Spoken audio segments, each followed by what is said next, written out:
అంటే వీళ్ళు they are so close to Raj Tarun in and out తెలుసు. రాజ్ తరుణ్ ఎప్పుడెప్పుడు కొట్టింది, రాజ్ తరుణ్ అవార్డ్స్ ఎలా పగలగొట్టింది, రాజ్ తరుణ్ అవార్డుతో రాజ్ తరుణ్ తల ఎలా పగలగొట్టింది, ఇవన్నీ వాళ్ళకి ఇన్ అండ్ అవుట్ తెలుసు.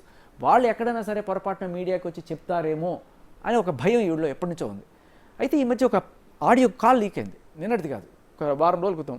ఈ ప్రీతి, చెర్రీ అనో నలుగురు మాట్లాడుకుంటుంటారు, ఈ డ్రగ్స్ మాకు ఎలా అలవాటు చేస్తుంది ఈవిడ, ఇదంతా కూడా వాళ్ళు ఆ నేపథ్యం అంతా చెప్పుకుంటూ వచ్చారు. దాంట్లో అదొక్కసారి లీక్ అయ్యేటప్పుడు ఈ అమ్మాయికి ఒక గూగుల్ పట్టుకుంది లావణ్యకి. అమ్మో ఎవరు లీక్ చేశారు, వీళ్ళు లీక్ చేశారా, వాళ్ళు లీక్ చేశారా, ఏమైనా సరే నేను వీళ్ళని బెదిరించి చెప్పు చేతల్లో పెట్టుకోవాలి అని చెప్పి ఈ అమ్మాయికి ఫోన్ చేసి, ఆ ఉదయ్కి ఫోన్ చేసి బెదిరించడం, నేను మీ ఆడియోలు మీ వీడియోలు బయట పెడతా ఏదైనా తేడా చేసి అంటే. రాజ్ తరుణ్కి సంబంధించి ఒక్క పాజిటివ్ మాట్లాడకూడదు. బేసికల్ అది ఆవిడ పాయింట్ ఆఫ్ వ్యూ. ఈ డ్రగ్స్ నేపథ్యం వస్తుందని ఆవిడ ఎక్స్పెక్ట్ చేయాలి. రాజ్ తరుణ్కి సంబంధించి ఈ గొడవలు వీటిలోనూ వాళ్ళకి క్లియర్గా తెలుసు రాజ్ తరుణ్కి వీడికి పెళ్లి కాలేదని, రాజ్ తరుణ్ని మస్తాన్ సాయికి తమ్ముడు అని చెప్పి ఇంట్రడ్యూస్ చేసిందని, ఇవన్నీ వాళ్ళకి తెలుసు. వాళ్ళు ఎక్కడ చెప్తారో మీరు ఇన్వాల్వ్ కాకండి అని చెప్పి హెచ్చరిస్తూనే ఉంది.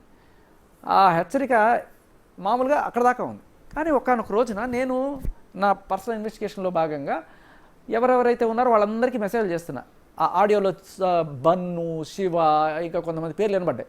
ఎవరెవరు వీళ్ళని కనుక్కొని వాళ్ళకి మెసేజ్ చేస్తున్నా. కొంతమంది పాజిటివ్గా చెప్తున్నారు, కొంతమంది తప్పించుకుపోతున్నారు. ఆ బన్ను అనేవాడిని అడిగా, అరే నువ్వు ఆ రోజు అక్కడ ఉన్నావు కదా, అంత గొడవ జరిగినప్పుడు ఏం చేసావు, ఏం జరిగిందంటే నాకేం గుర్తులేదు సార్, నాకేం తెలియదు సార్ అన్నాడు. పోయి మళ్ళీ లావణ్యకి చెప్పాడు ఆ విషయం. సరే చెప్తే చెప్పుకున్నాడు. అలాగే ఈ దీంట్లో కొంతమంది నాకు క్లూస్ ఇస్తున్నారు, సార్ భయ్యా నువ్వు వీడిని గెలుకు, వీడి దగ్గర నుంచి నీకు బోల్డ్ ఇన్ఫర్మేషన్ వస్తుందంటే అలా నేను సాయి అంటున్నాను, ఉదయ్ ఇప్పుడు ఎవరైతే నాకు అసలు ఈ అబ్బాయి ఎవరో ఏంటో తెలియదు. ఆ పేరు మాత్రం పెడితే ఆ ఉదయ్కి జస్ట్ ఇన్స్టాగ్రామ్లో హాయ్ అని పెట్టా, జస్ట్ హాయ్ పెట్టా. ఆ ఒక్క హాయ్ ఏం చేసిందంటే వాడు ఆ హాయ్ శేఖర్ భాష నుంచి హాయ్ అని వచ్చింది అని చెప్పి ప్రీతికి షేర్ చేసుకున్నాడు.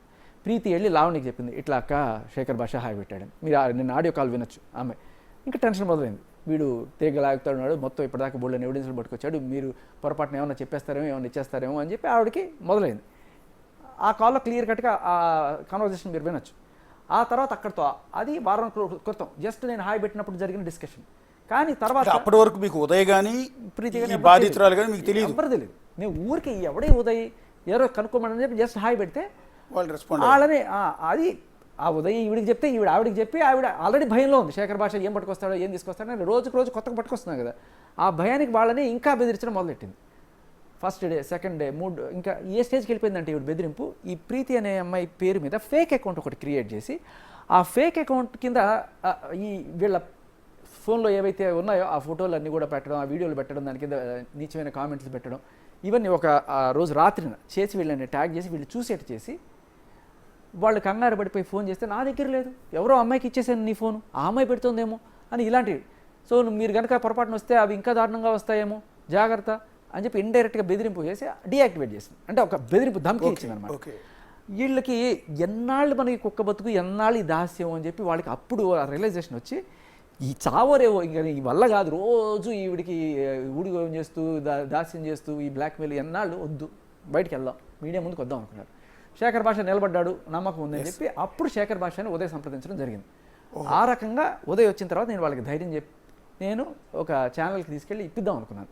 కానీ ఆ ఛానల్లో ఏం జరిగిందంటే అదేదో స్వామి చెప్పినట్టు అసలు విషయం పక్క పోయి ఈ మున్సిపాలిటీ పంపుల కాడ బిందులు వేసి కొట్టుకుంటారు చూడండి, ఆ టైప్లో చిల్లర డిస్కషన్ జరిగి అసలు విషయం బయటికి రాకుండా, అంటే ఆయన లాయర్ గారు అంత విజ్ఞత కలిగిన ఆయన మాట్లాడిన భాష కాదు ఈవిడ చేయాల్సిన పనులుగా నేను క్వశ్చన్లు అడుగుతున్నాను, క్వశ్చన్ చెప్పచ్చు కదా.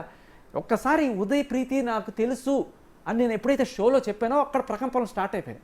ఏదో రకంగా రచ్చ చేసి ఇది రాకుండా ఆపేయాలని చెప్పి ఆవిడ చెప్పేసరడం కానీ, ఆయన నీచమైన భాష మాట్లాడడం కానీ, ఇవన్నీ కూడా అంటే జస్ట్ దీన్ని సర్ప్రైజ్ చేయడం కోసం ఈ హడావుడి నడుస్తుంది. అంటే ఈ ఛానల్ వాళ్ళు కూడా దీని ఇంపాక్ట్, దీని ఇంటెన్సిటీ రియలైజ్ కాల వాళ్ళు అప్పటికి అసలు ఏమిటి అనేది. అరే వినండి భయ్యా అంటే పాపం అమ్మాయి చిన్నగా చెప్తుందో ఒక పక్క వీళ్ళు రచ్చ చేస్తున్నారు.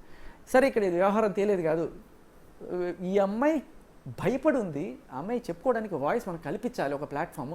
ఇలా మనం బెదిరించేస్తే ఆ అమ్మాయి వచ్చే అమ్మాయి కూడా రాదు కదా అని చెప్పి నేను క్లియర్ కట్గా వేరే ప్రైవేట్ ఛానల్ ఒక వేరే యూట్యూబ్ ఛానల్కి తీసుకెళ్ళి క్లియర్ కట్గా అమ్మాయి ఏం చెప్పాలనుకుందో మొత్తం చెప్పించి ఆ అబ్బాయి కూడా ఏం చెప్పించి అప్పుడు రిలీజ్ చేశాను నేను.